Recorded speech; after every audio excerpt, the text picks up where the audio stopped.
want to give. Give. Give him a give.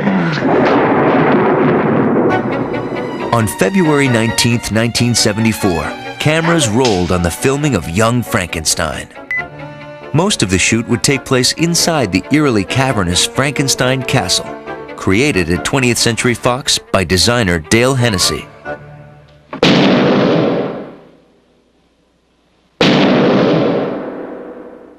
What knockers! Oh, thank you, Doctor. My God, when I walked into that giant hall with a fireplace, all of stone, it was immense. Follow me, please. Mel Brooks and cinematographer Gerald Hirschfeld carefully crafted each shot to capture the shadowy mood of the Frankenstein classics of the 1930s. Don't be frightened, dear. Just a rat. Filthy, slimy rat.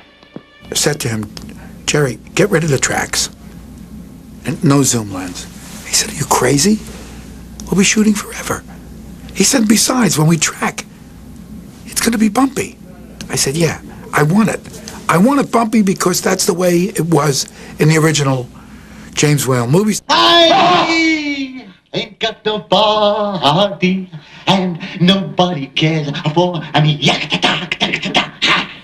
But despite Hirschfeld's stylish work, Brooks and his cameraman fought one major battle over the first days of photography. He said, well, we don't like that at all. We want to satirize the look. I said, well, nobody ever told me that. And fortunately, Gene was there. He said, Mel, you know, he's right. I said, I'll try several things tonight, a little different. I used more accentuated backlights and cross lights.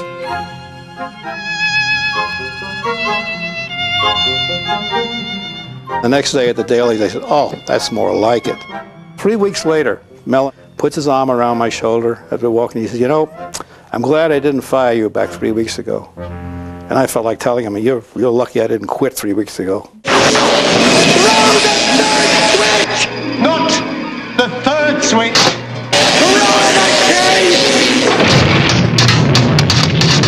To recreate one of the original film's most famous scenes, Brooks used the actual props from the 1931 Boris Karloff classic, loaned and supervised by their creator, Kenneth Strickfaden. Here were all these wonderful electrostatic machines that they had, where the sparks would climb up and they'd spurt sparks. Mel was ecstatic. People ask me, how did I make that head glow? They made up a plastic head of Peter Boyle as the monster, hollow. And I had a 60-watt bulb in the middle of it. So as he was coming to life, the electrician would crank up the bulb and the head pulsed. Drop it! In bringing Young Frankenstein to life, Mel Brooks faced another daily challenge. As seen in these on-set outtakes, shot after shot was ruined by laughter from cast and crew. Is that it? Oh, Gene, don't laugh. I could have killed Gene, who's just darling, but I could have killed him because every time I would turn with the candles. Stay close to the candles. The staircase can be treacherous. All I'd do was turn around with the candelabra and he would start laughing. I mean, he couldn't help it. His face would break into two pieces. He just helpless. I just let them go. I let them laugh. I let them be crazy. They were like crazy kids, you know. It was the funniest set I've ever been to. I had to leave the set. Mel came to me one day and said, Michael, you have to stop laughing. Let me smell your breath.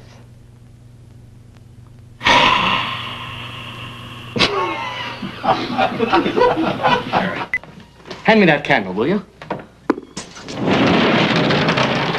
I walked on the set and ruined an entire setup. I hadn't seen that, and I walked in and suddenly it put the candle back. Put the candle back. I just dropped to the floor laughing and had no idea that I had to set it all up again. Poor things. Now listen to me very carefully.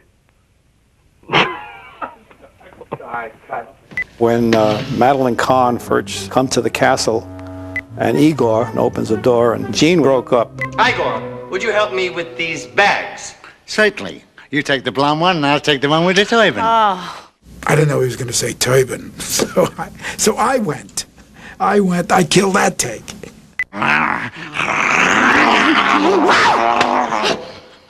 Stop that! God. Nobody knew he was going to attack this fur piece around her neck.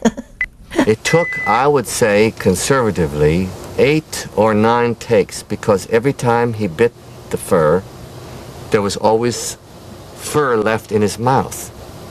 And we couldn't not laugh. Stop that! Basta. I tried hard not to laugh. May I go in? Thank you.